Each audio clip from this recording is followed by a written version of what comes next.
We are sharing for your listening pleasure on that day. And this particular poem was given to me some years ago, and it was given suddenly. But it is a beautiful piece that you can ride along in your automobile and listen to, or you may be walking or jogging in the park or at the dinner table with the family. What a beautiful poem this would be to bring forth a discussion about the things that are spoken from the poet's reflection. All right, here goes. On that day, she was standing with her head bent down in the store, looking weary and worn as if shopping was a chore. She was carefully examining a package of meat. Down she laid it with a sigh that said, "This I can't afford to eat." Down each aisle she carefully walked. Then she stopped the impatient sales clerk and she talked. She sounded so sad and empty within. I wondered if she smiled every now and then. She was told to go to aisle 11, and then the store clerk reminded her they closed at 7. She was dressed in all blue. Her hair was an unusual hue. She looked untidy and not neat, but liked by the world, she had been beat. The woman must have been about 30. I noticed the prices she did study. I had to follow her around. No matter how this may sound, I was duty bound. I couldn't just walk away, leaving her to come what may. When the cashier told her the cost, she stammered and looked lost. The woman reached to put something back. I spoke up and said, "I'll take up the slack." She said, "I can't take your money. I'll put back the honey." I said, "It would be my pleasure to give you this treasure.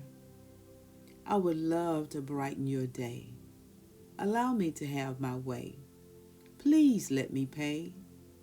But she just said nay. And then suddenly she smiled and said, "Okay." She thanked me for the blessing, but still looked like she was stressing. Sadly, she walked away, as if there were no more words that she could say. I got in my car, then wondered if she had to walk far. At the bus stop, she just sit. Sorrowful and sad she looked, I must admit. As I watched her and waited, I thought and anticipated, thinking, what is her story? In her life, there seemed to be no glory.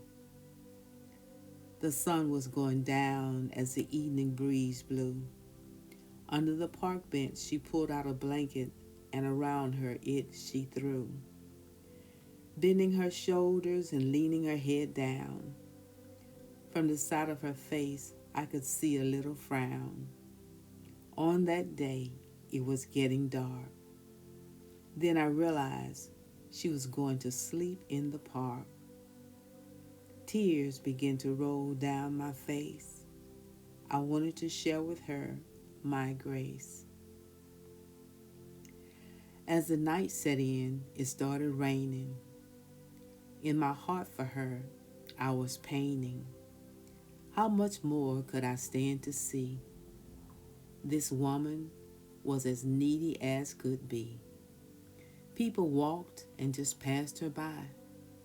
None reached out to help, not even to try. In the sky it was dark, but the stars were coming up. I could see that this woman had drunk from life's bitter cup.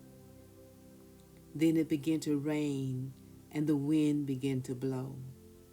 She leaned over on her hands and held her head down low. No wonder she bought no meat to cook. At it, She could only look. I turned on my car and left. In my rearview mirror, she looked like she was sitting on a shelf. On that day, when I had drove a mile away, I knew on that park bench I couldn't let her stay. Something just kept tugging at my heart and stirring me. I knew in my heart that this woman had a destiny. This woman was laying out on the park bench asleep. I sat parked right in front of her, and I did weep. She had been overcome by the tiredness of the day, and with her it had had its way. A picture was worth 1,000 words. What else could I say? Now big fluffy snowflakes were falling. I sat in the car somehow, stalling. Why was she here outside? It appeared she had no home in which she could abide. The night air was getting colder. I somehow felt a bit bolder. I got out of the car and left the door ajar, staring down at her with her eyes closed, watching the rise of her chest as she breathed and it rose. There was an odor coming from her that you could smell. I wondered to myself, her story would she tell? I wanted to know about her life. She looked like the world's thrown away sacrifice. All at once her eyes opened, and at me she just stared. The look in her eyes said about her, she knew no one cared. Quietly, she rose to a sitting position, as if she was not even aware of her condition. Suddenly, she reached down and opened the jar of honey. After tasting it from her fingers, she smiled as if something was funny. Then she closed the jar and put it in her bag and wiped her hands on an old stained rag. I asked if I could give her a ride. She said she was waiting for the morning tide. She said that the night hadn't been very good to her for a season, but she was holding on for some reason. Her voice sounded just like peace. Suddenly she was quiet, and from talking she ceased. I asked, "Do you have a home? Are you all alone?" She said, "All my loved ones are gone." For a second she looked hard as a stone. In her voice there was not a complaining tone. She just accepted what life had to give, and each day put forth the will to live. She said she was thankful for the honey. It reminded her life still had a sweetness when she had no money. She said she had not a friend. People only looked at her every now and then. The woman said when the honey ran out, she would sell pop bottles and buy more to taste and keep away doubt. I said, "Why not come home with me? My Father lives with me, and he would be glad to receive thee. If you can trust the strangers in the night that pass you by, why not give me a try?" With a cry, she sprang to her feet, saying, "Okay, just take me off this street." As she got in the car with me, she tried to be as neat as could be. All she took with her was the cover and honey. We drove in the falling snow for a while. She sat beside me, trusting as a child. Suddenly, we pulled up to the big gate. I asked her when was the last time that she ate. She said with sorrow, perhaps tomorrow. At the gate, I drove on through. On her face of how she felt, I didn't see a clue. When we finally got to the front of the house, I felt like a louse, for I didn't ask her her name. I wondered what was her game. As if she was reading my mind, she said, "My name is Flower. Thank you for rescuing me from this trying hour. There's so much trouble in the city. Thank you for having pity." As we walked up the walkway, the door flew open wide. Next, in my father's arms, I did abide. He saw my friend, then gave her a hug and invited her in. The servants came rushing into the room that was so filled with cheer, there was no room for gloom. My father said, "Take her upstairs to the room with the golden chairs." He said, "Go upstairs and rest. My servants will work to have you at your best." Up the stairs she went, with a look on her face that was mighty intent. The servants led her to the room with gentleness, sharing a whole lot of tenderness. The place was bigger than any house she had ever seen. To be in one like this, she never did dream. Hot, perfumy bubbles and water were waiting in the tub. Afterwards, her back the servants did rub.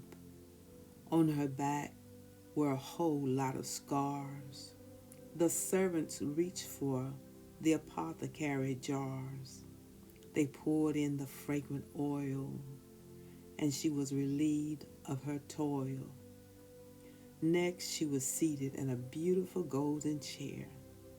At it, all she could do was stare. Then she was bought tea and a tasty bread. The woman ate and stared at the beautiful bedspread. Looking around the room, she saw a huge brick fireplace. On a table beside her sat a lamp on the finest of lace. She asked quietly, "Who made the bread?" she ate. This question the servants seemed to anticipate. They said the Father did. It was a secret that was well hid. Staring at the furniture, on it her eyes did stop, asking, wherever did they shop? They said, all that you see, the Father made, while he talked with the Son, who was sitting in the shade. She said, well, I better get to sleep. Tomorrow, I have to be back out on the street. That night, her sleep was sweet. She never knew sleeping could be such a treat. Upon waking, she saw spilling out over the room a bright sunshine. This morning she had a great peace of mind. The servants bought her a beautiful purple dress. She wondered why her did they bless. They brushed her hair until it did shine. The tones within it was radiant and divine. They showed her many pairs of golden shoes, waiting to see which pair she would choose. Thinking to herself, this memory don't let me lose. I need to carry it with me on days that I have the blues. Next, down the marble staircase she went, preparing to leave the house before she was sent.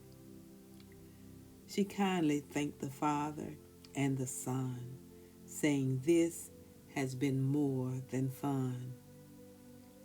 I'll keep this dream always. From my heart, I hope it never strays. The Father says, for you, what can I do? Sir, I'll take my jar of honey with me and some of your bread to chew. The Father said, there's yet so much for you to see. You have not walked in the garden with me. She said timidly, oh, all right. The Father led her to the garden, holding her hand tight. She saw flowers, she had never seen before. There were roses galore. The woman bent her head and sniffed through her nose, inhaling the sweet smell of the rose. The wonderful fragrance brought tears to her eyes. She was not looking forward to the painful goodbyes. Every experience was the same, each with a blessing she couldn't explain. They sat down on a park bench under a shade tree. She realized she was as content as could be. The father took her to the lake filled with fish. To never have to leave this place was her wish. The water was crystal clear. The servants were watching them from the rear. She watched the fluffy white ducks gliding on the pond. Of the father, she was more than fond. This was a real happy hour. In the distance, she could see a giant lookout tower. The father says, "I'm taking you back to get some rest. This will always keep you at your best." So back to the house they went. This certainly was not her intent. From where she lived, this was a far cry. But the father seemed to want her to draw nigh. The servants stood nearby. The father they did glorify. Suddenly she said, "I better leave now," with a sigh. The father lovingly looked at the woman and asked, "Why?" She said, "I want to stay. I won't deny. This place is beautiful. I cannot lie. But it's getting late and I got to walk many miles. On the way, I know I'll face numerous trials." Leave, she knew that she must. For a moment, in her heart, she felt disgust. It was almost dinner time. Then she heard the doorbell chime. The son walked in. She thought to herself that he would make a wonderful friend. This woman said to him, "To be here was a delight. Now it's time for me to take flight." The son said, "Why must you leave?" To him, he wanted her to cleave. She said, "I got to go back out in that stormy weather. Perhaps one day I can get my life together. Life is bittersweet out on that city street. Look like I'll always be in debt. I don't think I'll ever be a part of the jet set." The son said, "Perhaps if you change your mindset.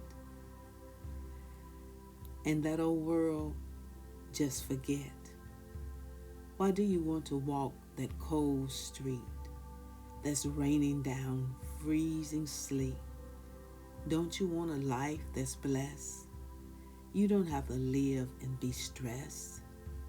In your life, don't you want to have peace and increase?"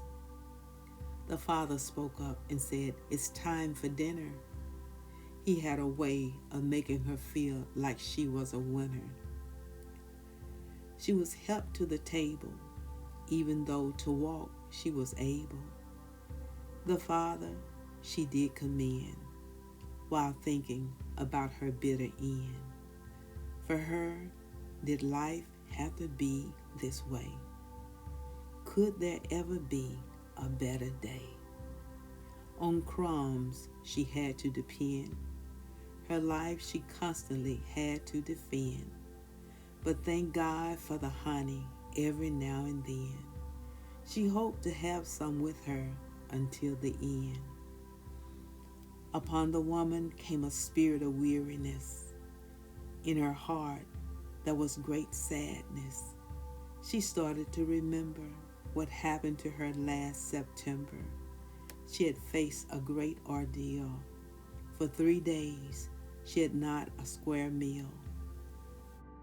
She said on that day she wished she had a wishing well, for it felt like a cold day in hell. She walked the streets in snow up to her legs. For food, she had to beg. The woman was treated like a reject, for her people had no respect. She went to a certain church, and they said they had no room. And the preacher continued to preach about the empty tomb. After church, the people got in their cars and left her standing in the cold, looking at the stars. How could you blame them? For she knew she did smell. It was loud and clear, you could plainly tell. That night, she slept between a doghouse and a tree, curled up tight as can be. Out of this misery, she wondered where was the key, wishing she could have just 1 cup of herbal tea. It was so cold, she wondered would she end up an amputee. She had no money for an MD. That night, she said a prayer and wondered if there was a God that did care. She wanted to go back to another church, but she felt like a fraidy cat, or worse, that she might get yelled at. Too afraid to try, she passed many wonderful churches by. Suddenly, the son asked her, what was she thinking about? The woman said, about life. She had some built-up doubt. And there were some things she just couldn't figure out. She said, to share my feelings, I hesitate. But would you please pass the plate? Of the Father's bread she heartily ate. After eating, the woman said, it's getting late. A place to sleep tonight I must locate. Your treatment of me, it has been more than first rate. Now your home I must vacate. A time like this, I know I can never duplicate. This must be what it feels like to walk through that pearly gate. Sir, you have such a kind heart. The father said, don't leave, you'll break my heart. Please stay tonight. In your presence I find such delight. The father held my hand and said, you haven't seen all my land. That night she slept in the crystal room. It was fit for a bride and groom. You couldn't tell the water from the tub. She was given a crystal bar of soap on her body to rub. The servants put crystal clear shoes on her feet, and on her a shimmering, clear, sparkling robe to keep in the heat.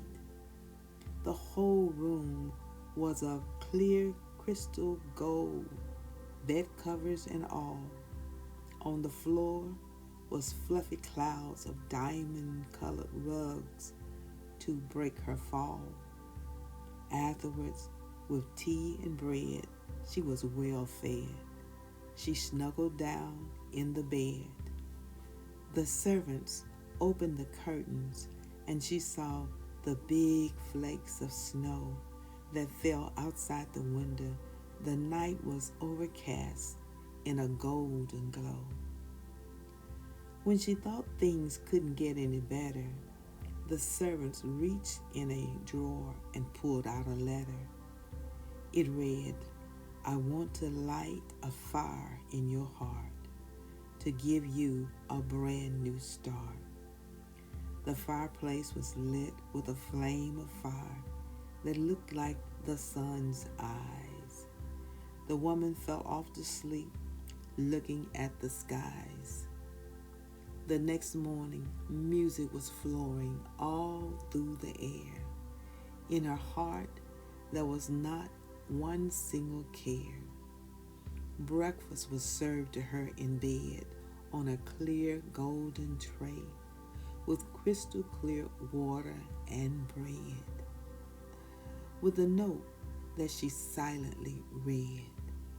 Afterwards, she took the note and tucked it away, thinking to herself, what a wonderful day. Then she thought about tomorrow, and her heart began to fill with sorrow. The servants dressed her in fine white linen garments that were new. She felt like upon her someone had released the morning dew. The Father and Son were waiting. Her presence they were anticipating. The Son said, "Let us go swimming today."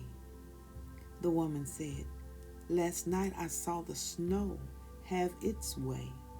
It must be cold outside." The Father said, "You'll be warm. In my presence just abide." We stood on the sand, and each grain looked like a small diamond stone. The water was a crystal clear tone. The Father said, "Come on in. I won't leave you alone." Of the water from me, all fear was gone. As I entered the water, I felt nothing but peace. From my life, all my troubles did cease. The water was so warm and pure. Of the Father's protection, I felt so sure. She said, "In the secret place do I dwell." This made my love for the Father swell. The further I went down, I knew I wouldn't drown. I saw such colors I've never seen before. Oh, what treasures are on the ocean shore. Such peace is down here. Is it because the Father is so near? She didn't feel a trace of fear. The Son said, "We must go back soon. It's almost noon." In the deep waters, she found a golden spoon. It was beautiful beyond compare. At it, all she could do was stare. She said, "When I leave this place and will no longer be able to look at fine lace, with this golden spoon, I'll taste my honey to remind me life is a gift and precious, even if I have no money." But the woman was seeing in this land there was hope. In life, you could live and do more than just cope. The woman saw many mansions on that day. She wished in this place she could just forever stay. But she had no money. All she had was a jar of honey.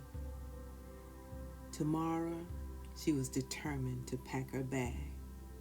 Then remembered all she owned was a jar of honey and a rag. But she thanked God on her journey she could take some of that bread. Now her life would not be filled with so much dread. Somehow it made her stronger.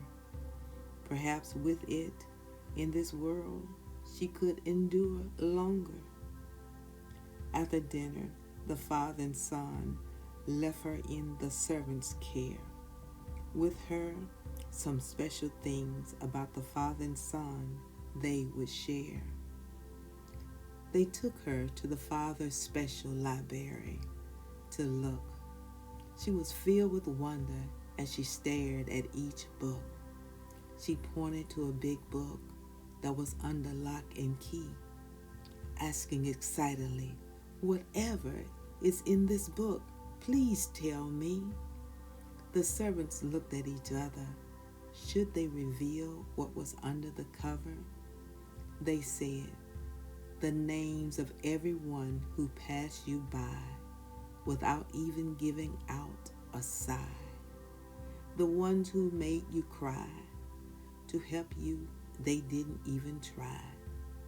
The ones who sat in their homes and talked on the telephone, leaving you out in the freezing snow and cold all alone. The ones that were supposed to represent me and then denied thee. The ones who had 2 fish and 5 loaves of bread and did not share. The ones who left you and let you know that about you they didn't even care.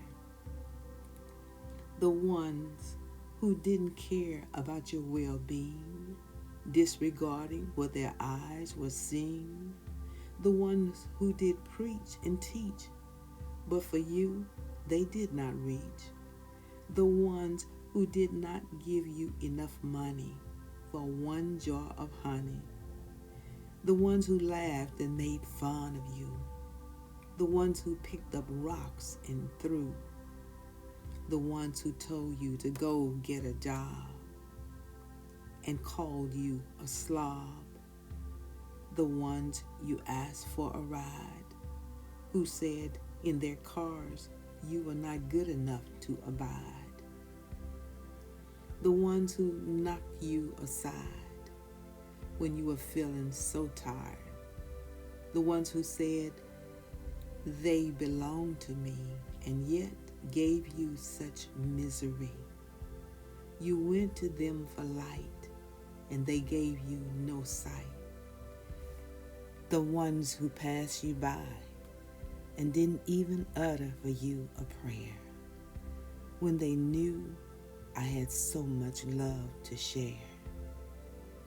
They at least could have released me into your situation. I would have moved with no hesitation. The ones who had no pity and left you all alone in the city. The ones to whom you tried to talk, and at your conversation they did balk. The ones who gave to you for show, but you they didn't want to know. The ones who didn't give you a backward glance, but went in the church and oh how they did dance. She saw another book, and it was the most beautiful book she had ever seen.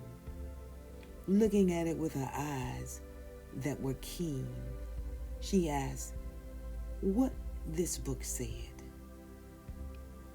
To her, they opened the book and read, "This is the book of those who are willing to be a blessing, to relieve you from stressing. In this book is a woman who invited you into her home to stay, even though her husband made her send you away. She gently sent you away with all the money she had. By her kindness, she made your heart glad. In this book are the ones who bought you honey when you had no money. In this book are the ones who prepared a special meal for you and gave you meat that was lean and tender to chew. In this book are ones who didn't tell the world what they did, not minding that their labor of love was hid. In this book are the ones who gave you a ride in their car so you wouldn't have to walk far. In this book are the ones who were scared to pick up a stranger, fearing their lives were in danger. They prayed for you when they got home, night and day, that I would send blessings your way. They were not discerning, and yet they are learning. To do my will, their hearts are yearning. In this book are the ones who took you home and cleaned you up, then put some hot milk in your cup. In their homes, they allowed you to sleep. At night for you, they did weep. In this book are the ones who gave you good clothes to wear. In them there was not a tear. In this book are those on special days for you made it a point to cook.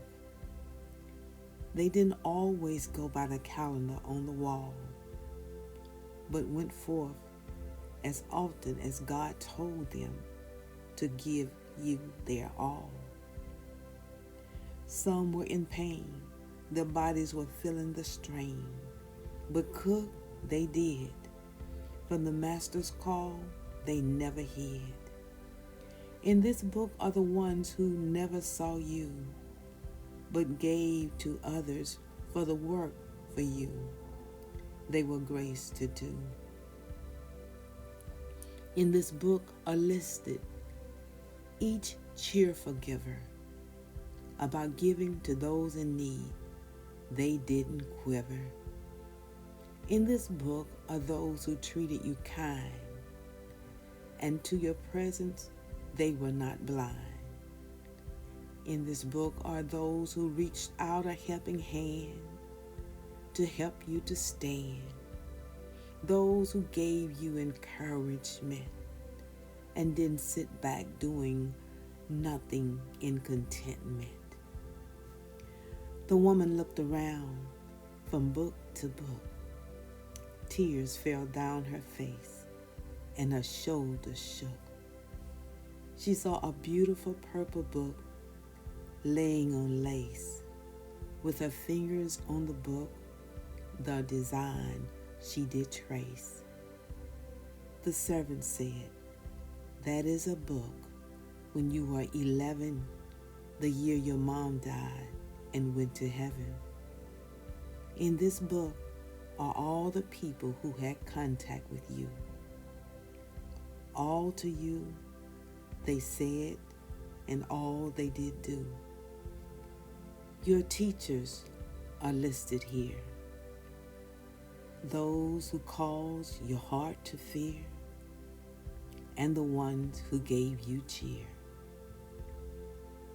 The ones to you that didn't desire to draw near. The ones who built you up, and the ones who made you drink from life's bitter cup. The ones who made you sad, and the ones who made you glad. The ones that were there for the paycheck and said about you, "Oh, what the heck." The teachers that were mean and tore down your self-esteem. The relatives who pushed you aside. In their presence, they didn't want you to abide. People who influence you to do right, and those who fill your heart with fright. Suddenly, the woman pointed to another book that was blue. "What's in this book? Is it true?" One servant nodded his head. The other servants were quiet instead. 3 servants spoke at once, saying, "This is before your birth, before you came to earth.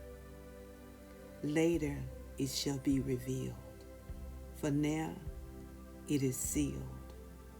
The woman again looked around, and then she looked down, and she saw a book that was red and wondered what it said. One of the servants saw her looking.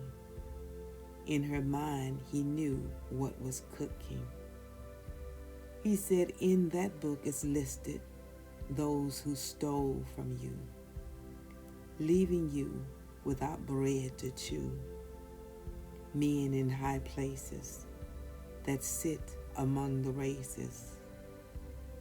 Listed are those who stole your smile when you were a little child. Those who stole your dream and spoke words filled with steam. Those who stole your joy and your toy. Those who stole your spark and your playtime at the park. Those who stole from you being a wise guy. And those in the suit and tie. Those who stole your laughter when you were a teen. And those who failed to treat you like a queen. The woman was moving faster now, desiring to find out all the information she could somehow. She picked up a peculiar-looking book, and out of it her hand the servant took. And here are the public officials that delighted in treating you bad and abused the powers that they had. These are the ones who paraded by citizens in uniforms, leaving them out in the thunderstorms. And here are the ones who preached lukewarm from the platform. And here are the ones who performed and were not transformed. The servants began to point at different books and share, for they knew that the knowledge within was rare. In this one are the ones who danced up a storm, but couldn't ride out the storm. All at once, the woman started worrying and said, "I best be hurrying." She said, "It's getting late. Please see me through the gate." A voice spoke that made her heart start burning, saying, "Won't you stay longer? For your presence I'm still yearning." She knew it was the Father before she turned around. The woman felt like she was on holy ground. She said, "Sir, you have been much too kind. But I know someday I've got to go and leave this all behind. I feel like my life is a curse. Please don't make me feel worse. To have tasted of this love, so sweet like a gentle dove. To stay here is like heaven on earth. But for me, you won't get your money's worth. To you, I have nothing to give. It is only the honey that calls me to hope and live. Sir, allow me to give you as a gift my jar of honey. It matters not that when I leave, I'll have no money. The honey has caused me to have life. Please accept my offering of this sacrifice."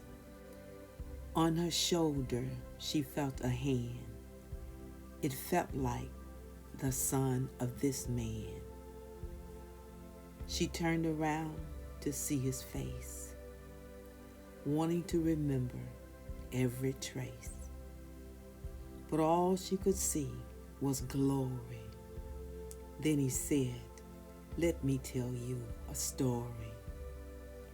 There was a soul that I took off the street. By life, they had been beat.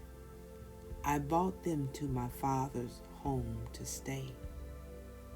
But they were so concerned because they didn't have money to pay. But my father's arms were always open wide. In his presence, he wanted this soul to abide. But they couldn't believe the gift. Now between that soul and my Father, there is a mighty rift. You, the Father, wants to always cover. Stay with us. We'll treat you like no other. The woman wondered if she was hearing right. The son was holding her hand so tight. She said, "You mean I can stay here, free and clear, every year?" "Oh dear." The father said, "From now on, you won't need the honey, nor will you need any money. Just spend from your heavenly account. Use any amount. So as you walk through the world, you can give and tell them about the home in which you live. My servants will be with you wherever you go. The Son and I will never leave you. This just know. Just call me Father from now on. I will never leave you alone."